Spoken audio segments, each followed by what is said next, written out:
आपकी जन्म कुंडली में कौन सा ऐसा ग्रह है जो आपको सभी शुभों का भरमार दे सकता है, आपको ऐश्वर्य दे सकता है, सुख संपत्ति, धन संपदा, पद प्रतिष्ठा, मान सम्मान सब कुछ दे सकता है। आपकी जन्म कुंडली में कौन सा ऐसा ग्रह है जो आपको सब कुछ दे सकता है।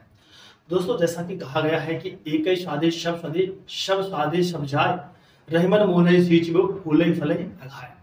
कहने का तात्पर्य दोस्तों यह है कि आपकी जन्म कुंडली में एक ऐसा ग्रह होता है जो कि सभी सुखों को आपको दे सकता है। वह कौन सा ग्रह है, उस ग्रह के बारे में हम बात करते हैं। नमस्कार दोस्तों, मैं पंकज मिश्रा आप सभी का अर्पण ज्ञान में हार्दिक स्वागत और अभिनंदन करता हूं। दोस्तों, आज मैं आपसे बात करूंगा कि आपकी जन्म कुंडली में कौन सा ऐसा ग्रह है जो आपको आपके जीवन में सभी ऐश्वर्य, सभी लग्जरियस लाइफ, सभी सुख संपदा, मान पद प्रतिष्ठा सब कुछ आपको दे सकता है। वह कौन सा ऐसा ग्रह है। जब ऐसे ग्रह की बात आती है तो दोस्तों अक्सर हम क्या करते हैं, त्रिकोण भाव में, प्रथम भाव में, पंचम भाव में और नवम भाव में दृष्टि डालते हैं। या तो हम केंद्र भाव में 1, 4, 7, 10 में जाते हैं कि या तो एकादश भाव में हम देखते हैं कि वहां पे कौन सा ऐसा ग्रह है जो कि हमें अच्छा शुभ फल दे सकता है। दोस्तों, हर व्यक्ति की जन्म कुंडली में एक ऐसा ग्रह होता है जो व्यक्ति के जीवन को बहुत ही ऊंचाइयों में, बहुत ही अपर लेवल पर ले जाता है और सभी सुखों को प्रदान करता है। जैसा कि दोस्तों हम आपको विदित है कि जब भी हमारे जन्म कुंडली में कोई ग्रह बहुत ही अच्छा होता है या बहुत ही बुरा होता है तो उस पर हम सबसे पहले रेमेडी करते हैं, पहले हम उपाय करते हैं कि या तो हम कोई स्टोन धारण कर लेंगे। अगर हमारे जन्म कुंडली में वह ग्रह अच्छा है तो हम स्टोन धारण करेंगे, बुरा है तो भी स्टोन धारण कर लेंगे। दशा चल रही है, अंतर दशा चल रही है, प्रत्यंतर दशा चल रही है, उस स्थिति में सबसे पहले हम क्या करते हैं कि हम एक स्टोन धारण करना शुरू कर देते हैं। कभी ये स्टोन पहन लेंगे तो हमारी जन्म कुंडली में इसका लाभ बढ़ जाएगा, या उसका दुष्प्रभाव है तो दुष्प्रभाव कम हो जाएगा और उससे हमें लाभ मिलना शुरू हो जाएगा। तो दोस्तों, बिना विलंब किए हुए मैं आपको बताऊं कि सबसे पहले आप अपनी जन्म कुंडली को ओपन कर लीजिए। जन्म कुंडली जो लग्न कुंडली है आपको उसको आप ओपन कर लीजिए और उसमें देखिए पहले आपकी जो प्रथम भाव, जो लग्न भाव है, उसमें कौन से ग्रह बैठे हुए हैं, ग्रह स्वामी कौन है और किस नक्षत्र में बैठे हैं और नक्षत्र के स्वामी कौन है। सबसे पहला आपको ये ध्यान देना है। क्या क्या ध्यान देना है दोस्तों, उस लग्न में कौन से ग्रह बैठे हुए हैं, ग्रह के स्वामी कौन है, नक्षत्र क्या है और नक्षत्र के स्वामी कौन है। सबसे पहले आपको ये देख लेना है। फिर सेम चीज आपको जन्म कुंडली के पंचम भाव को देखना है। पंचम भाव में कौन से ग्रह बैठे हुए हैं, उनके किस नक्षत्र बैठे हैं, नक्षत्र स्वामी कौन है और ग्रह स्वामी कौन है, उनको आपको ध्यान देना है। उसके साथ साथ में दोस्तों आपको नवम भाव को भी देख लेना है कि नवम भाव में आपके उसमें कौन से ग्रह बैठे हुए हैं, कौन से नक्षत्र में है, नक्षत्र के स्वामी कौन है और कौन से उनके स्वामी है, ये आपको लिख लेना है। जब आप इनको लिख लेंगे तो लिखने के बाद आपको पता चल जाएगा कि कौन से ग्रह अंश बल से बली है, कौन से ग्रह की स्थिति बहुत मजबूत है। जिस ग्रह की स्थिति बहुत मजबूत होगी समझिए वह ग्रह आपको आपके जीवन में सब कुछ देने वाले हैं।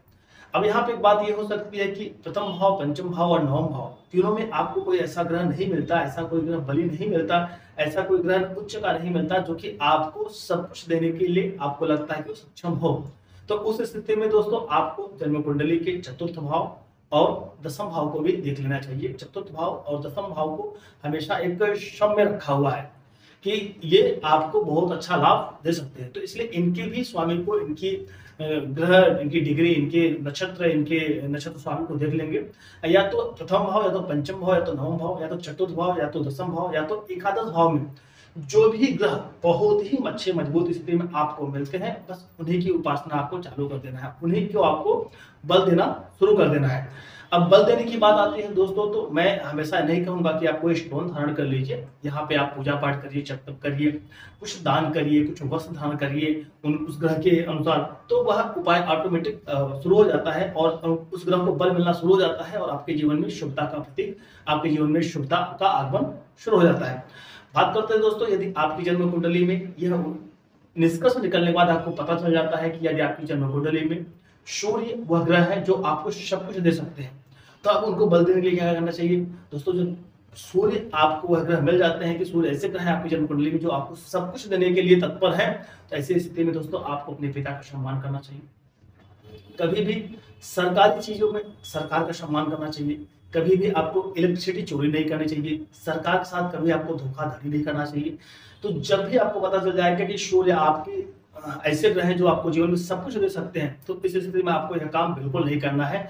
पिता का सम्मान करना है, पिता को जरूर हफ्ते में, 15 दिन में, महीने में कुछ न कुछ ऐसा उनका सम्मान में स्वरूप उनको उपहार देना है, उनका आशीर्वाद लेना है, अपने बड़े बुजुर्गों का सम्मान करना है। सरकार के साथ में कोई भी आप चीटिंग नहीं करेंगे, इलेक्ट्रिसिटी का चोरी नहीं करेंगे। इसके साथ में आपके जीवन में आप देखेंगे ऑटोमेटिकली आप यह उपाय करने के साथ में आप दिन दोहरा चौगुना अपने और वृद्धि, अपने जीवन वृद्धि करना शुरू कर देंगे। यदि आपके चंद्रमा है वह ग्रह कि जिन जो आपको आपके जीवन में सब कुछ देने के लिए तैयार बैठे हैं, बस आप उनके पास पहुंचिए। जब चंद्रमा है तो उस स्थिति में आपको अपनी माता का सम्मान करना चाहिए, दूध जल का अपव्यय नहीं करना चाहिए। इसके साथ में ही आप स्त्रियों का हमेशा सम्मान करें। चंद्रमा के साथ साथ अपने मन पे आप अपने मन की स्थिति को बहुत मजबूत रखने का प्रयास करें, जो कि आपको आपके जीवन में उत्तरोत्तर वृद्धि का कारक बनेंगे और आप बहुत अच्छे कार्य कर पाएंगे। और उसके साथ में आपके जीवन में सभी ऐश्वर्य, सभी लग्जरियस लाइफ आपको देखने को मिलेगी। यदि वह ग्रह बुध है तो बुध की स्थिति में दोस्तों आपको ध्यान रखना है कि आपके घर में बुआ हो तो बुआ का सम्मान करना चाहिए, बुआ का कभी भी अपमान नहीं करना चाहिए। पंछियों को आप दाना डालिए, जो कि आपके जीवन में उत्तरोत्तर वृद्धि के कारक बनेंगे। यदि देवगुरु बृहस्पति हो जाते हैं दोस्तों, तो देवगुरु बृहस्पति के साथ में आपको मालूम है कि जो आपके शिक्षक है उनका आप सम्मान करिए। शिक्षक को हफ्ते में, 15 दिन में, 1 महीने में कोई सा उपहार दीजिए। और जब भी अपने शिक्षक से मिलने जाएं, जब भी अपने गुरु से मिलने जाएं, उनका चरण स्पर्श करें, चरण बंधन करें। जब भी वहां पे जाएं उनके आप चरणों के पास बैठे, अगर चरण पकड़कर आप उनका थोड़ा चरणों का मर्दन करते हैं, चरण का आप मसाज करते हैं, चरण पैर को दबाते हैं, तो भी आपके लिए बहुत ही शुभकर, बहुत ही हितकर परिणाम देवगुरु बृहस्पति के द्वारा आपको मिलता है। यदि आपके शुक्र हैं तो शुक्र की स्थिति में आपको ध्यान रखना चाहिए कि जितने भी इस स्त्री हैं, स्त्रियों का आप सम्मान करिए। स्त्रियों के सम्मान के साथ साथ में उनके मान सम्मान का आप विशेष ध्यान रखिएगा, जो कि आपके जीवन में उत्तरोत्तर वृद्धि के कारक बनेंगे। यदि आपकी जन्म कुंडली में राहु और केतु हो जाते हैं, इसके कारक कि आप सब कुछ देने के लिए जीवन में बैठे हैं राहु केतु। अक्सर दोस्तों जब राहु केतु की बात आती है तो देखो, राहु केतु को जैसे कहा जाता है कि राहु भ्रम है, राहु छल है, राहु कपट है।